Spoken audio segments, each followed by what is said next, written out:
की बारिश। लाजपत नगर की एक झुग्गी बस्ती में रीत नाम का एक लड़का रहता था। परिवार के नाम पर ना ही रीत का कोई अपना था और ना ही रीत की जिंदगी में कोई ऐसा था जिसे रीत अपना कह सके।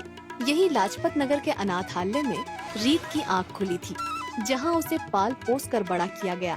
अनाथ आलय की चार दीवारी जब रीत से बर्दाश्त नहीं हुई तो 18 साल का होने पर रीत वहाँ से भाग आया और वहीं झुग्गी बस्ती में रहने लगा।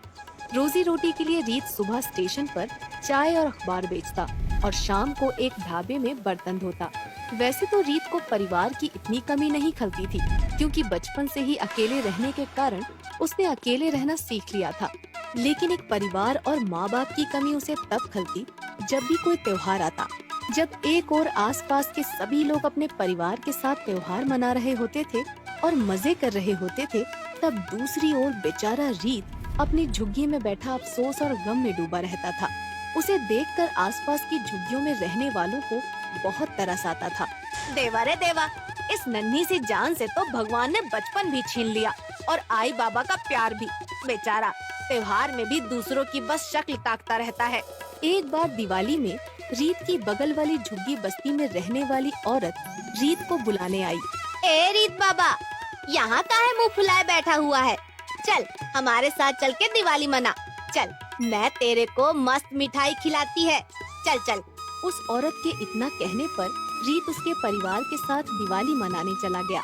उसे अपने साथ ले जाकर उस औरत ने घर की बनी मिठाई खिलाई और फिर उसे बढ़िया खाना भी खिलाया। खाना खा के घर के सभी लोग पटाखे छुड़ाने बाहर आए। उस औरत के बच्चे रंग बिरंगी फुलझड़ियाँ जलाने लगे। उन्हें देखकर रीत का भी फुलझड़ियाँ जलाने का मन करने लगा। भाई, मेरे को भी एक फुलझड़ी जलाने को दो ना। मैं क्यों दूं? मेरे बाबा मेरे छुड़ाने के लिए लाए हैं, मैं नहीं दूंगा। अच्छा भाई, अपनी वाली छुड़ाने के लिए दे दे, बस थोड़ी देर पकड़ के वापस कर दूंगा। अच्छा, थोड़ी देर के लिए तो मैं तुझे अभी देता हूँ, बस 2 मिनट में। ये कहकर रीत ने उस बच्चे से फुलझड़ी ले ली, लेकिन रीत के फुलझड़ी लेते ही वो बच्चा झूठ मूठ कर रोने लगा और सीधा अपने बाबा के पास गया। बाबा, वो छोकरे ने मेरी फुलझड़ी ले ली। उसके बाबा गुस्से में तमतमाते हुए आए और रीत से फुलझड़ी छीनकर उसे लात मार दी। साले अनाथ, तुझे हाथ क्या दिया?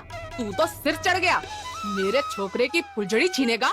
उस औरत का पति रीत को लातों से मारने लगा। भाऊ, भाऊ, मार क्यों रहे हो?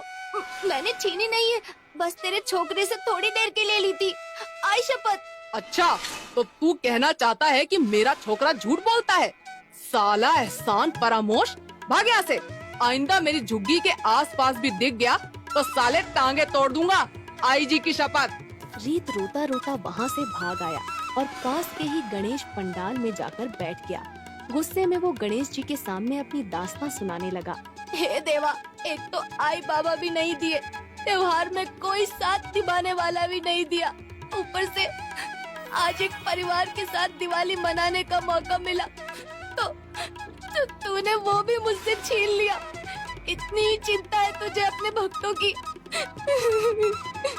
रीत रोता जा रहा था और साथ ही साथ भगवान को अपनी दुख भरी कहानी बताए जा रहा था। खैर, समय बीतता गया और रीत फुटपाथ के किनारे रहने लगा। इस तरह बीतते बीतते रीत की जिंदगी में एक और त्योहार आ गया, जो था 15 अगस्त यानी कि स्वतंत्रता दिवस। हाँ, वही दिन जिस दिन लोग घर पर बैठकर छुट्टी का मजा लेते हैं और सावन के बादलों के बीच पूरे दिन छत पर पतंग उड़ाते हैं। रीत को हमेशा से पतंग बहुत पसंद थी, लेकिन बदकिस्मती से उसके पास एक भी पतंग खरीदने के पैसे नहीं थे। वैसे ही बड़ी मुश्किल से रीत का खाने पीने का गुजारा हो पाता था, तो पतंग खरीदना तो दूर दूर तक रीत के बस में नहीं था। लेकिन इसका रीत ने एक रास्ता ढूंढ निकाला था। भले ही वो पतंग खरीद नहीं सकता था, लेकिन जो पतंग कट जाती थी उन्हें तो वो लूट ही सकता था। इसलिए रीत को अब जब भी पतंग उड़ाने का मन करता था, वो आसमान में बस कटी पतंगों की ताक में रहता। जैसे ही कोई पतंग कटती, रीत बिजली की तरह उसके पीछे दौड़ पड़ता और उससे जुड़े थोड़े से मांझे के हिस्से से ही पतंग उड़ा लेता था। एक दिन ऐसे ही आसमान में रीत को एक बहुत सुंदर हरी पतंग दिखी, जो कट के हवा में लहरा रही थी। रीत को हर हाल में वो पतंग चाहिए थी। रीत दौड़ता दौड़ता उसके पीछे गया और बहुत दूर तक उसका पीछा करता गया। आखिरकार रीत ने उस पतंग को पकड़ ही लिया और उसे लेकर वापस आने लगा। तभी रास्ते में उसे 3 लोग बाइक पर दिखे, जो बाइक से उतरकर उसके रास्ते में खड़े हो गए। भाऊ, रास्ते से हटने का ना, मेरे को जाने का है। अरे ओ छोकरे, चले जाना, लेकिन पहले ये पतंग तो देता जा। नहीं भाऊ, ये बेचने के लिए नहीं है, ये मैंने पकड़ी है पतंग। ए, हमारी पतंग है ये। इतना ही शौक है तो खुद की पतंग खरीद जाके। लेकिन भाऊ, पतंग तो मैंने पकड़ी है ना, तो अब ये मेरी हुई। ए छोकरे, तू ऐसे नहीं मानेगा, समझाओ रे इसको अच्छे से। ये कहकर वो लोग रीत को मार मार कर उससे पतंग छीन लेते हैं। रीत रोते रोते अपने आप को झाड़ कर उठा और दूर एक सड़क के किनारे जाकर बैठकर रोने लगा। तभी अचानक रीत के बगल में एक पतंग कटकर अपने आप गिर गई। रीत को नहीं पता था कि ये पतंग किसकी थी, क्योंकि इसमें तो डोर ही नहीं थी और ये वाली पतंग तो पहले वाली से भी सुंदर थी।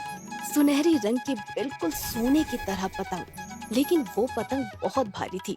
रीत को भी ये देखकर बहुत हैरानी हुई कि इतनी भारी पतंग हवा में कैसे उड़ रही है। खैर, रीत उसे लेकर अपने सड़क किनारे के टेंट में ले गया और उसे देखने लगा। पतंग को वो देख ही रहा था कि अचानक उससे पतंग की नोक का हिस्सा टूट गया। रीत को ये देखकर हैरानी हुई कि कागज की जगह वो पतंग किसी धातु की बनी हुई थी। अरे, ये कैसी अजीब पतंग है? इसके सुनहरे रंग से तो ये सोने की लग रही है। नहीं नहीं, ऐसे ही किसी ने रंग चढ़ा दिया होगा। लेकिन एक बार इसे कल सुनार से दिखवा लेता हूँ। रीत अगले दिन वो नोक का टुकड़ा लेकर सुनार के पास गया। सुनार ने उस टुकड़े को सोने की जांच करने वाले पत्थर पर घिस कर देखा। अरे छोकरे, तेरे हाथ इतना खरा सोना कहाँ से लग गया? चोरी किया है क्या? नहीं नहीं भाऊ, मेरी माँ का है, ये असली सोना है। अरे 24 कैरेट खरा सोना है, बेचेगा? हाँ भाऊ, असल में ऐसे की बहुत तंगी चल रही है। सुनार ने उस टुकड़े के बदले रीत को 80,000 रुपए दिए। रीत तो इतने सारे पैसे पाकर फूला न समाया, लेकिन उसने इन पैसों को इधर उधर बर्बाद करने की बजाय एक मिठाई की दुकान खरीद ली और धीरे धीरे पतंग के टुकड़े बेचकर वहाँ अच्छे हलवाई और लोग लगा दिए। किस्मत से रीत की वो मिठाई की दुकान चल पड़ी और उसकी खूब कमाई होने लगी। अब तक पतंग का 1/4 हिस्सा भी नहीं बिका था। धीरे धीरे रीत ने कई धंधे खोल लिए और कुछ सालों में रीत बहुत अमीर हो गया। कभी अनाथालय और झुग्गियों में रहा बच्चा आज 24 की उम्र में इतनी सारी दौलत और प्रॉपर्टी का मालिक था और बंगले में रह रहा था।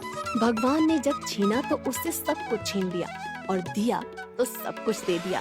रीत आज भी यही सोचता रहता है कि आखिर वो पतंग आई कहाँ से, जिसने उसकी किस्मत बदल कर रख दी। लेकिन इस बारे में ज्यादा सोचने की बजाय वो भगवान का चमत्कार मानकर इसे भूल गया। रीत ने अपनी पढ़ाई पूरी की, जो कि गरीबी की वजह से अब तक वो पूरी नहीं कर पाया था। शादी करके रीत भी अब अपने परिवार के साथ रहने लगा था और खुशी खुशी अपनों के साथ त्योहार मनाने लगा। अगर आपको ये कहानी पसंद आई हो तो वीडियो को लाइक जरूर करें। ऐसी ही मजेदार और सीख देने वाली हिंदी मॉरल स्टोरीज देखने के लिए कम्फी टून चैनल को सब्सक्राइब करना न भूलें और कमेंट में जरूर बताइए कि आपको इस कहानी से क्या सीख मिली। मिलते हैं अगली कहानी में कम्फी टून की एक नई कहानी के साथ। धन्यवाद।